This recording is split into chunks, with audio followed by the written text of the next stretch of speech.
سپہر کے 3 بجے ہیں۔ السلام علیکم، یہ ریڈیو پاکستان ہے۔ سونیا عدنان سے خبریں سنیے۔ پہلے اہم خبروں کا خلاصہ۔ وزیر اعظم نے ملکی برآمدات پر نافذ کردہ ایکسپورٹ ڈیولپمنٹ سرچارج کو فوری طور پر ختم کرنے کی ہدایت کی ہے۔ صدر اور وزیر اعظم نے پشاور میں ایف سی ہیڈ کوارٹر پر خودکش حملے کی شدید مذمت کی ہے۔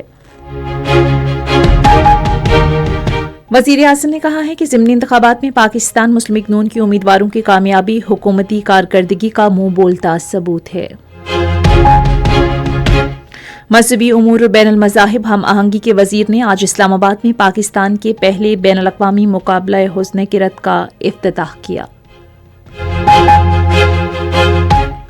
کرپٹو بلاک چین کے وزیر مملکت بلال بن ثاقب عالمی اقتصادی فورم کی عالمی اسٹیئرنگ کمیٹی کے رکن منتخب ہو گئے ہیں۔ T20 سے ملکی سیریز میں کل راولپنڈی میں سری لنکا کا مقابلہ زمبابوے سے ہوگا۔ اب خبریں تفصیل کے ساتھ۔ وزیر اعظم محمد شہباز شریف نے ملکی برآمدات پر نافذ کردہ ایکسپورٹ ڈیولپمنٹ سرچارج کو فوری طور پر ختم کرنے کی ہدایت کی ہے۔ یہ ہدایات انہوں نے آج ملکی برآمدات میں اضافے کے لیے قائم کردہ ذیلی ورکنگ گروپ کی سفارشات کے حوالے سے منعقدہ جائزہ اجلاس سے خطاب کرتے ہوئے کیں۔ وزیر اعظم نے مزید ہدایت کی کہ ملکی برآمدات میں اضافے کے لیے trade development authority of Pakistan میں اصلاحات اور اس کی تشکیل نو کا جائزہ بھی لیا جائے۔ صدر آصف علی زرداری اور وزیر اعظم محمد شہباز شریف نے پشاور میں ایف سی ہیڈ کوارٹر پر فتنہ الخوارج کے حملے کی شدید مذمت کی ہے۔ اپنے الگ الگ بیانات میں انہوں نے شہداء کے لواحقین سے دلی تعزیت کا اظہار کیا اور زخمیوں کی جلد صحتیابی کی دعا کی۔ انہوں نے سیکیورٹی فورسز اور پولیس کی بروقت اور دلیرانہ کارروائی کو بھی خراج تحسین پیش کیا، جس کی وجہ سے بڑے نقصان سے بچاؤ ممکن ہوا۔ صدر مملکت نے کہا کہ یہ حملہ وطن عزیز کے خلاف بیرونی حمایت سے سرگرم غیر ملکی دہشت گردوں کی بزدلانہ کارروائی ہے۔ انہوں نے کہا کہ غیر ملکی حمایت یافتہ خوارج کی دہشت گردی کا مکمل خاتمہ اولین ترجیح ہے۔ وزیر اعظم نے اپنے بیان میں کہا کہ واقعے کے ذمہ داروں کی جلد از جلد نشاندہی کر کے انہیں انصاف کے کٹہرے میں لایا جائے۔ انہوں نے کہا کہ ہم پاکستان کی سالمیت پر حملہ کرنے والے دہشت گردوں کے ناپاک عزائم کو خاک میں ملا دیں گے۔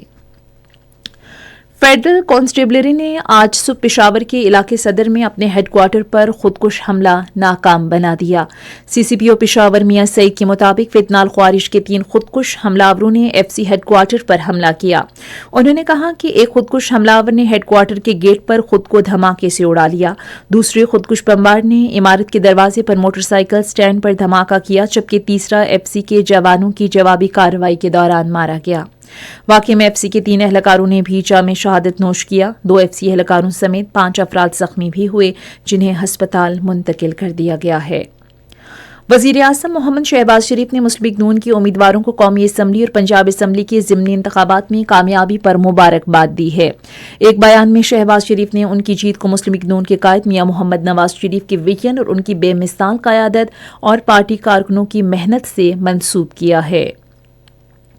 انہوں نے کہا کہ یہ کامیابیاں پی ایم ایل این کے عام آدمی کی خدمت کے جذبے، وزیر اعلیٰ پنجاب مریم نواز شریف کی محنت اور حکومت کی کارکردگی پر عوام کے اعتماد کی عکاس ہیں۔ وزیر اعظم نے امید ظاہر کی ہے کہ جیتنے والے امیدوار عوام کی خدمت کے لیے ہر ممکن کوشش کریں گے۔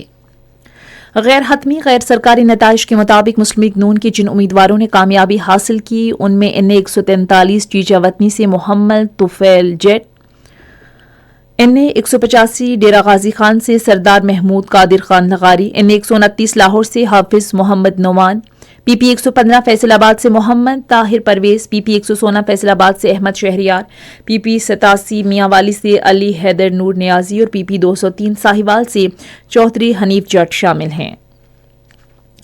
مذہبی امور اور بین المذاہب ہم آہنگی کے وزیر سردار محمد یوسف نے کہا ہے کہ قرآن پاک نہ صرف رہنمائی کا ذریعہ ہے بلکہ ایک مکمل ضابطۂ حیات بھی ہے، جس پر ہر مسلمان کو عمل کرنا چاہیے۔ ان خیالات کا اظہار انہوں نے آج اسلام آباد میں پاکستان کے پہلے بین الاقوامی مقابلہ حسن کرت کی افتتاحی تقریب سے خطاب کرتے ہوئے کیا۔ وفاقی وزیر نے کہا کہ پاکستان میں پہلی بار بین الاقوامی کرکٹ مقابلے کی میزبانی ایک بڑا اعزاز ہے اور اس سے عالمی سطح پر ملک کا مثبت تشخص اجاگر کرنے میں مدد ملے گی۔ سردار محمد یوسف نے کہا کہ موجودہ حکومت قرآن پاک کی گہرائی سے فہم کو فروغ دینے کے لیے اقدامات کر رہی ہے اور تعلیمی اداروں میں عربی زبان کی تعلیم کو متعدد سطحوں پر متعارف کرانے کے لیے مختلف اقدامات زیر غور ہیں۔ اس موقع پر خطاب کرتے ہوئے سیکرٹری وزارت مذہبی امور اور بین المذاہب ہم آہنگی ڈاکٹر عطاء الرحمان نے شرکت کرنے والے قرا اور ججز کا خیر مقدم کیا۔ انہوں نے کہا کہ مقابلے میں 40 ممالک کے قرا حصہ لے رہے ہیں اور آج افتتاحی دن 12 ممالک کے قرا قرآن پاک کی تلاوت کریں گے۔ یہ خبریں آپ ریڈیو پاکستان سے سن رہے ہیں۔ پاکستان نے کرپٹو بلاک چین کے وزیر مملکت بلال بن ثاقب کے عالمی اقتصادی فورم کی عالمی اسٹیئرنگ کمیٹی کا رکن منتخب ہونے سے ایک اہم سنگ میل حاصل کر لیا ہے۔ یہ کمیٹی کرپٹو اور بلاک چین ریگولیشن کے بارے میں قوانین مرتب کرنے کے لیے ایک عالمی فورم کی حیثیت کی حامل ہے۔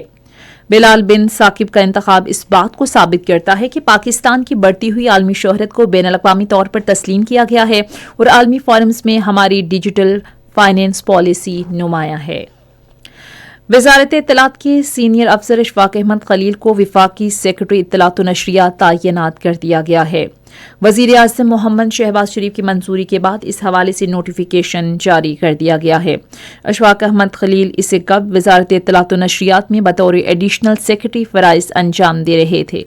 انہوں نے پریس انفارمیشن ڈپارٹمنٹ پشاور میں بطور ڈائریکٹر جنرل اور جاپان کے دارالحکومت ٹوکیو میں پاکستانی سفارت خانے میں بطور پریس کونسلر خدمات انجام دی ہیں۔ وہ directorate of electronic media and publications, PEMRA, information services academy اور پریس انفارمیشن ڈپارٹمنٹ سمیت وزارت اطلاعات و نشریات میں کئی اہم عہدوں پر تعینات رہے۔ 31ویں ٹیکسٹائل ایشیا نمائش اور کانفرنس 2025 ایکسپو سینٹر لاہور میں جاری ہے۔ آج اختتام پذیر ہونے والی 3 روزہ نمائش کا اہتمام ای کامرس گیٹ وے پاکستان پرائیویٹ لمیٹڈ نے خصوصی سرمایہ کاری سہولت کونسل کے اسٹریٹجک تعاون سے کیا تھا۔ نمائش میں 2000 سے زائد عالمی برانڈز، 425 نمائش کنندگان، بین الاقوامی مندوبین اور چین، ترکیہ، یورپ اور آسیان ممالک سے 57,000 تجارتی افراد بھرپور شرکت کر رہے ہیں۔ ادھر نمائش کا دوسرا دن ٹیکسٹائل، اسمارٹ فیکٹریز اور ڈیجیٹل مینوفیکچرنگ پر مرکوز رہا۔ تکنیکی سیشنز میں ڈیجیٹل پرنٹنگ، پائیدارنگ، آٹومیشن اور چیزوں پر مبنی فیکٹری سسٹمز پر بھی خصوصی توجہ مرکوز رکھی گئی۔ مصنوعی ذہانت پر مبنی مشینری، اسمارٹ وینگ مشین اور روبوٹکس کی تیاری کے براہ راست مظاہرے بھی پیش کیے گئے۔ کینیڈا اور کئی دیگر ممالک سے ہزاروں سکھ خالصتان ریفرنڈم میں حصہ لینے کے لیے اوٹاوا میں جمع ہوئے، جہاں سکھ برادری کا سب سے بڑا جمہوری اجتماع دیکھا گیا۔ کشمیر میڈیا سروس کے مطابق اوٹاوا کی سڑکوں پر خالصتانی جھنڈوں کی قطاریں لگی ہوئی تھیں، جبکہ پورے شہر میں خود مختار خالصتان کی حمایت میں نعرے گونج رہے تھے۔ ویتنام کے جنوبی اور وسطی علاقوں میں شدید سیلاب کے باعث ہلاکتوں کی تعداد 90 تک پہنچ گئی ہے۔ سیلاب سے 80,000 ایکڑ زرعی زمین کو نقصان پہنچا اور 32 لاکھ مویشی بھی ہلاک ہوئے۔ T20 سیفری کی سیریز میں کل راولپنڈی میں شری لنکا کا مقابلہ زمبابوے سے ہوگا۔ میچ شام 6 بجے شروع ہوگا۔ اور اب جانیں گے موسم کا حال۔ محکمہ موسمیات کی پیشگوئی کے مطابق آئندہ 12 گھنٹے کے دوران ملک کے بیشتر حصوں میں موسم سرد اور خشک، جبکہ شمالی علاقوں میں رات کے اوقات میں انتہائی سرد رہنے کا امکان ہے۔ پنجاب اور خیبر پختونخوا کے بعض میدانی علاقوں میں اسموک، جبکہ رات کے اوقات میں کہیں کہیں گہری دھند چھائی رہے گی۔ آج ریکارڈ کیا گیا بعض اہم شہروں کا زیادہ سے زیادہ درجہ حرارت کچھ یوں ہیں: Islamabad 21 degree centigrade, Lahore 24، Peshawar 19، Karachi 29، Quetta اور مری 14، گلگت 17 اور مظفر آباد 16، جبکہ سری نگر 12، جموں 21 اور لیہ میں 3 ڈگری سینٹی گریڈ ریکارڈ کیا گیا۔ اسی کے ساتھ ہی خبریں ختم ہوئیں۔ مزید خبروں اور تجزیوں کے لیے آئیے ہماری ویب سائٹ پر radio.gov.pk اور فیس بک کے link radio Pakistan news official پر براہ راست ویڈیو سٹریمنگ بھی ملاحظہ کیجیے۔